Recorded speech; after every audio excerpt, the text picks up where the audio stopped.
محترم سامعین، السلام علیکم۔ میں آپ کی خدمت میں وہ مسئلہ جو پہلے مجھ سے بھی یا عام حساب سے فیس بک سے، یوٹیوب پہ یا آپ سن چکے ہیں کہ دلی کے سید وسیم رضوی نے انڈیا سپریم کورٹ کو کہا ہے کہ میں قرآن سے میں 26 آیات ملاوٹ کردہ 3 خلیفوں کے نبی کے 3 خلیفوں کی نشاندہی کر کے پیش کروں گا، جو وہ دہشت گردی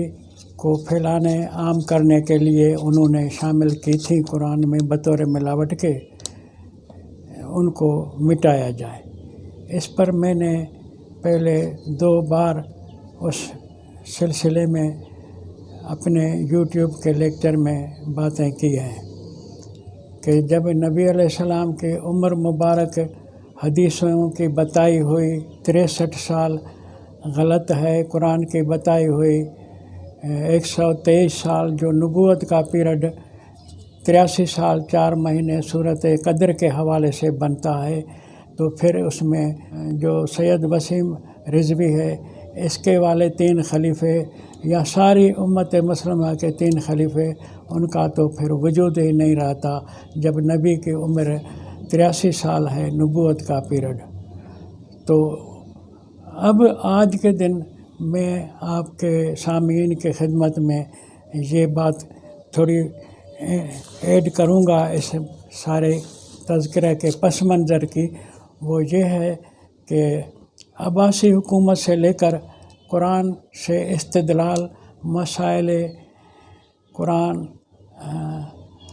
قرآن سے اخذ کرنا مسائل کو، اس پر بندش رہی ہے جو ابھی تک جاری ہے۔ امت کے جتنے امامی فرقے ہیں سب کو حکم ہے کہ مسائل دین لوگوں کو قرآن سے نہ بتاؤ، حدیثوں سے بتاؤ۔ قرآن جبکہ ہر قسم کی دنیا کی تعلیم آپ کو دیتا ہے، دین کے حوالے سے، انبیاء کی تاریخ کے حوالے سے، اس پر بندش ہے۔ تو یہ بات میں نے اب کے دور میں، آج کے دور میں 2021 کے مارچ کے دور میں یا جنوری سے لے کر اب تک یا تقریباً 1 سال سے قرآن کی نئی باتیں میں نے پیش کی ہیں، اور قرآن کے حوالہ جات سے کہ نبی علیہ السلام کی عمر مبارک کا مسئلہ میں نے آپ کے سامنے 1 سال سے بھی زیادہ وقت ہوا ہے کہ پیش کیا ہے، اور جو اصل مکہ ہے ابراہیم علیہ السلام کا، جس میں محمد علیہ السلام نے حکومت قائم کی فتح مکے پر، وہ بھی جو جبل ہے یہ اردن کے قریب پیٹرا کے نام سے مشہور ہے، اس کو مٹا کر انہوں نے اس کا نام بھی منتقل کر دیا جعلی اور فرضی مکے کی طرف، جو آج کل سعودی میں واقع ہے۔ یہ باتیں کبھی کسی نے نہیں کی، اور نبی علیہ السلام کے حوالے سے عمر کے ساتھ اصلی مکہ کے ساتھ قبر مبارک پر بھی میں نے قرآن سے سورۃ قصص کے آیت نمبر 85 سے بتایا کہ ان الذی فرض علیک القرآن لرادک الی معاد، کہ قبر مبارک بھی مدینے میں نہیں ہے، وہ مکے میں ہے، جو مکہ مٹایا گیا، جو مکہ مسمار کیا گیا۔ اب یہ ایسی باتیں ہیں جو نبی کی حیاتی اگر 71 ہجری تک جاری ہے نبوت کی، اور وہ مٹائی گئی اور مسمار کی گئی، نبوت کی عمر کو جو ہے انہوں نے 11 ہجری تک محدود کر دیا، 60 سال اس سے چوری کیے، تو ساری ان کی جو اسلام کے خلاف سازش تھی کہ نبی کو ایک جعلی آل دے کر ہم ساری آل کو کا قاتل نبی کے ساتھیوں کو کرے، وہ ساتھی بھی فرضی، آل بھی فرضی، سارے داستان، تو ان کا کھیل ختم ہو رہا تھا۔ میرے ان قرآن سے، قرآنی حوالوں سے پیش کردہ انکشافات سے کھیل ختم ہو رہا تھا۔ تو ان طاقتوں نے یہ سید وسیم رضوی کو میدان میں لایا کہ تو کہو کہ 3 خلیفوں نے 26 آیتیں ملی۔ یہ لوگوں کو بیوقوف بنانے کی ایک چال ہے کہ لوگ پھر ابو بکر عمر کو بچانے میں لگ جائیں، عثمان کو بچانے میں لگ جائیں کہ وہ جامع قرآن صحیح تھے، اور اس بات میں لگ جائیں کہ نبی کی جو ہے وہ کتاب اس میں 26 آیتیں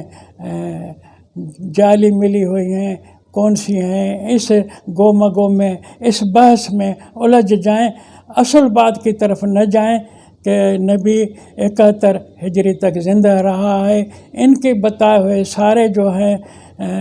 خلافت کے جھگڑے ہوں، چاہے بیویوں کا معاملہ ہو نبی کے، چاہے جنگ صفین ہو، چاہے جنگ جمل ہو، چاہے جنگ کربلا ہو، جنگ جو نہروان ہو، چاہے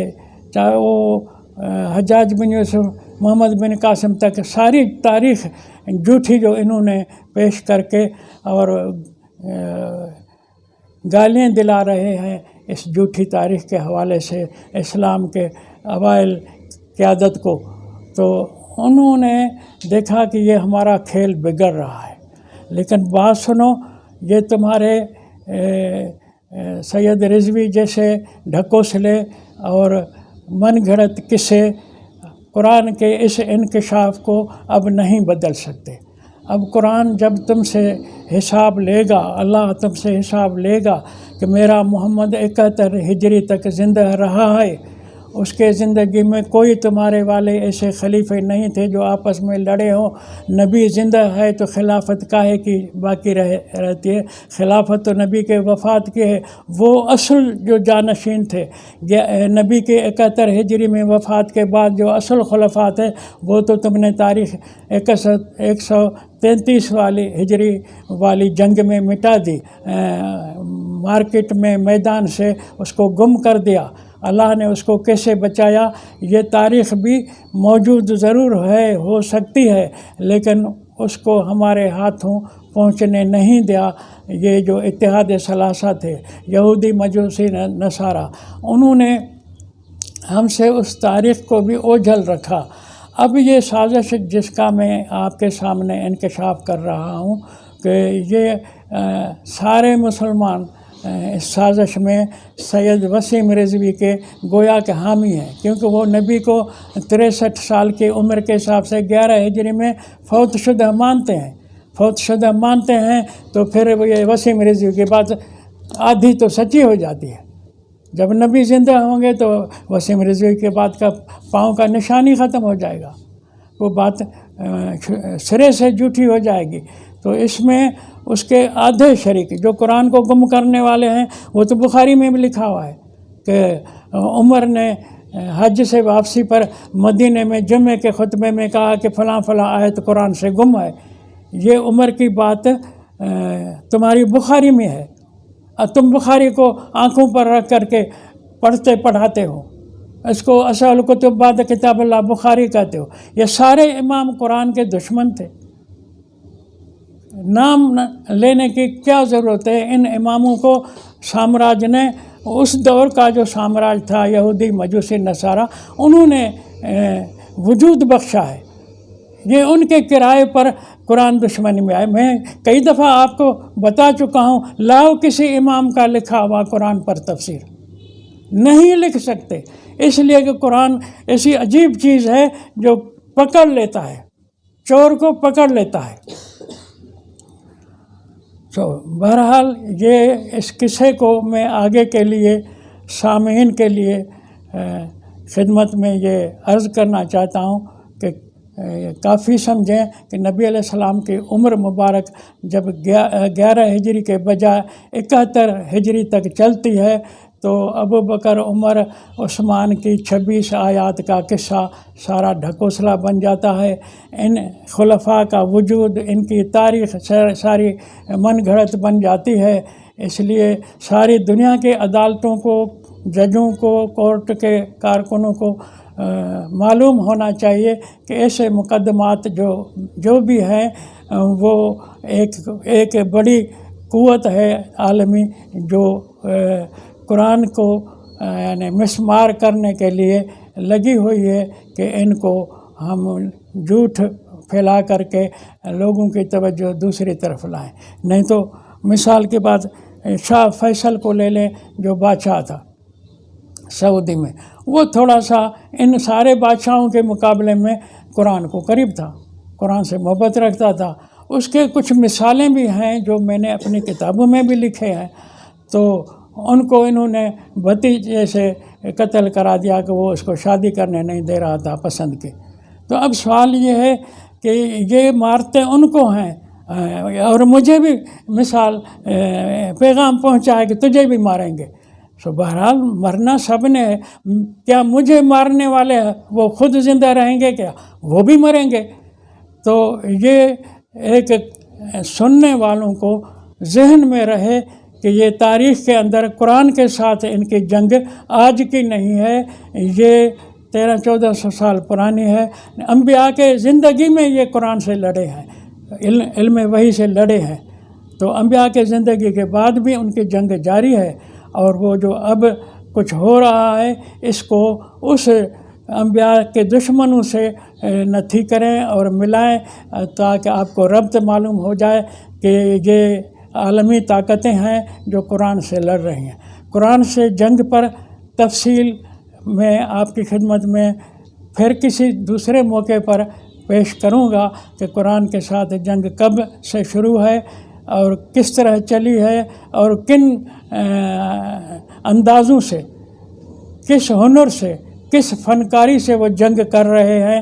کچھ تو آپ سمجھ گئے ہوں گے کہ یہ جتنے اسلام کے نام پر امامی علوم ہیں یہ قرآن سے جنگ کی ایک عام شکل ہے جس کا پول ہم کھولتے رہے ہیں اور کھولتے رہیں گے.